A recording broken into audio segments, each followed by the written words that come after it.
As estatísticas não mentem. A imensa maioria das mulheres, em algum momento da vida, terá uma infecção urinária. E se houver histórico familiar, a atenção tem de ser redobrada. A família da dona Irene confirma as estatísticas. 80% das mulheres vão ter, em algum momento da vida, algum tipo de infecção urinária. Teve infecção uma vez, quando eu estava grávida da minha filha. E foi fraquinha também, passou rápido. Tomei a medicação, né, tudo certinho, uma semana de medicação, depois passou nunca mais. Clarinha, que nem completou 2 anos, também foi vítima da doença, e mais de uma vez. Febre, a gente não descobriu de onde vinha. Aí começou a fazer exame de sangue, aí fez exame de urina e constatou que tinha uma infecção lá. Ela já teve 2 vezes. A mãe de Natália é uma das poucas mulheres da família que ainda não teve infecção urinária. Nem por isso ela deixa de se preocupar com a doença. Sempre que aparece uma dor abdominal, ela corre para o médico. Por causa do histórico familiar, então eu acabo achando que é uma infecção urinária, por isso que eu corro para ver, entendeu? Porque eu tenho receio, até por causa da dor da minha mãe, né? O histórico da minha mãe.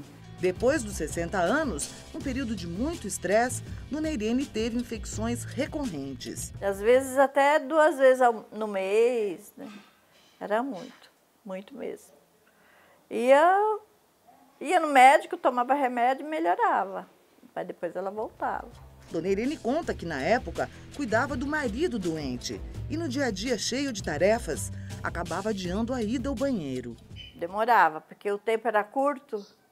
E às vezes passava, né, e eu não ia no banheiro. As infecções só acabaram quando dona Irene superou o estresse. Depois, quando ele descansou, aí eu fiquei acho que mais tranquila, né? Aí não me deu mais, não me deu mais infecção, não.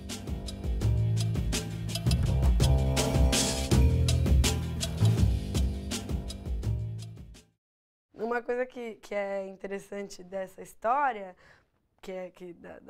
Da reportagem, porque para a medicina chinesa, o sistema do rim, ele tem a ver com um aspecto da mente que é a força de vontade. Sim.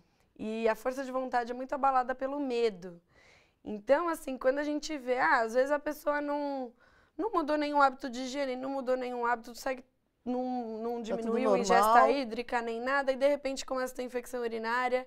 E a explicação da medicina chinesa é muito legal por aí, né? Então, ela estava super testando a força de vontade dela, né? E as emoções e o estresse do cuidado do marido. E isso, na visão da medicina chinesa, é muito interessante, porque outro padrão, por exemplo, que pode gerar infecção urinária na medicina chinesa é o que a gente chama de fogo do coração.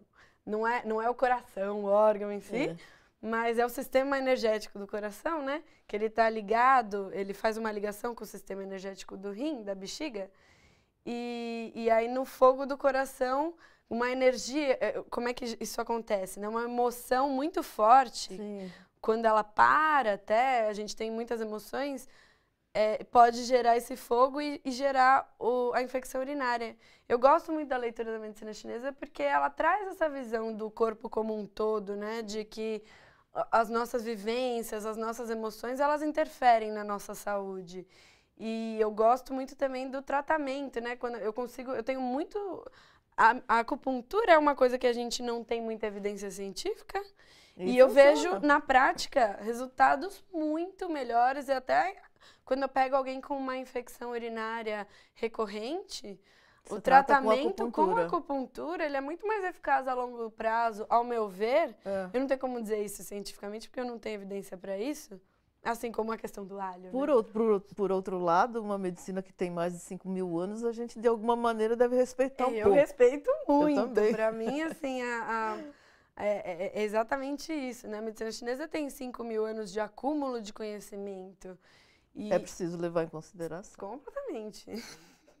O Maurício Eduardo, de São Paulo, pergunta pelo WhatsApp se crianças também têm facilidade em desenvolver infecção de urina por segurar muito o xixi. Infecção urinária em criança é uma coisa que a gente tem que ter muita atenção, né? Às vezes, assim, por exemplo, bebezinho pequenininho, até 3 meses não é legal ter febre, né?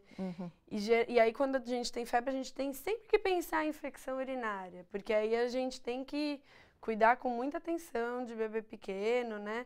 Criança também às vezes costuma fazer, a gente tem sempre que cuidar muito dessa questão da ingesta hídrica na criança e orientar muito, não segurar o xixi, Sim. né? Porque para alopatia, a urina retida, ela é um meio de cultura. Sim. E para a medicina chinesa, ela retida também gera essa estase, né? A parada ali, fluxo ali, por todas as vias a gente pode justificar, Aí eu né? queria te perguntar essa questão, por exemplo, as mulheres quando vão num banheiro público, num restaurante, onde quer que seja, normalmente não sentam na bacia da privada, fazem meio agachadas assim tal, e aí parece que existe a retenção de urina nesse caso. Isso está correto?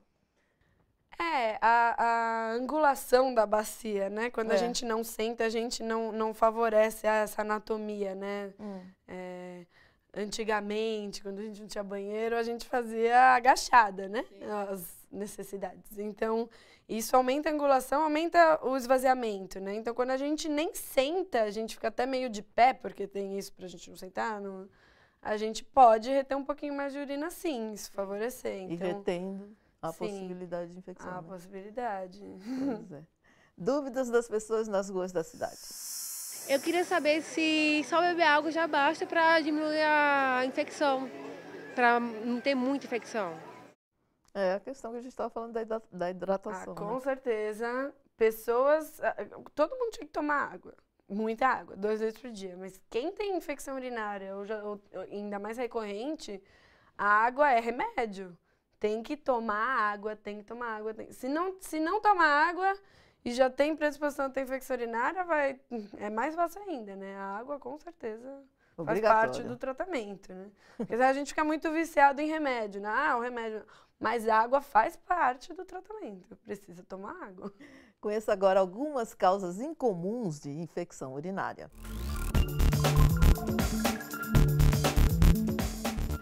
Segurar o xixi.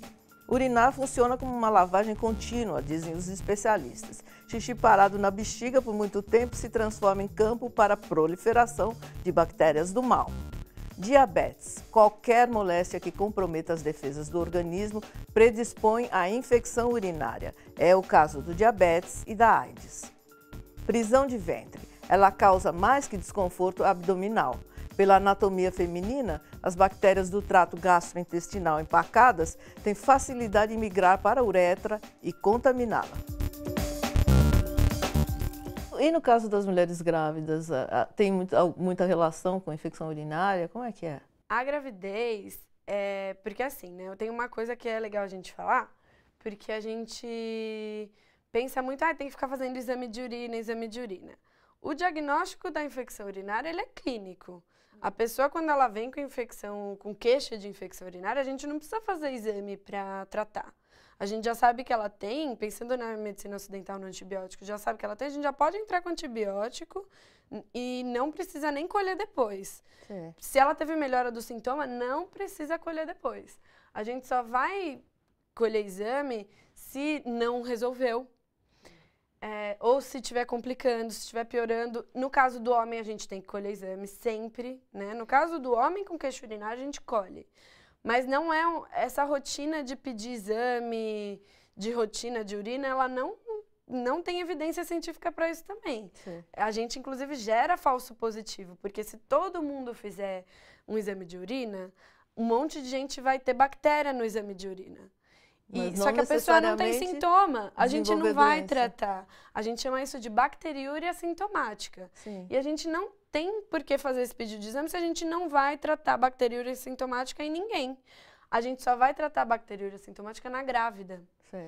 Porque na grávida pode predispor trabalho de parto prematuro. Então, na gravidez é um momento onde a gente pede exame de urina de rotina. Sim. Não tô sentindo nada, mas vamos pedir em todos os trimestres, a gente pede o exame de urina para ver se ela não tem essa bacteriúria sintomática. Sim. Porque se a grávida tiver, aí a gente trata. Sim. Com antibiótico. Agora, na população geral, a gente não tem por que nem pedir esse exame de rotina, que tem sido uma coisa muito comum, né? Sim. Porque também as pessoas hoje acham que se não pedir uma bateria de exames não foi bem atendida. Então, mas isso até... Precisamos rever essa... Isso é outra discussão longuíssima. Uhum. Bom, Bruna, muito obrigada pela sua presença. Obrigada a você. Participe do Bom para Todos pelas redes sociais. O nosso WhatsApp é 11 997 98 4042. Visite a nossa página no facebook.com/redetvt e acesse o nosso site tvt.org.br. Pequenas atitudes do cotidiano podem evitar transtornos maiores à nossa saúde. Então, não se esqueça de ingerir bastante líquido ao longo do dia, praticar relações sexuais com proteção, urinar após as relações sexuais, não utilizar antibióticos indiscriminadamente. Para as mulheres, algumas recomendações a mais. Sempre que for ao banheiro, limpar-se da frente para trás para evitar a contaminação do canal da urina pela bactéria E. coli, que integra a flora intestinal. Evitar tanto o uso de absorvente íntimo por longos períodos, quanto as roupas íntimas de tecido sintético. Cuide-se. O Bom para Todos fica por aqui. Até a próxima.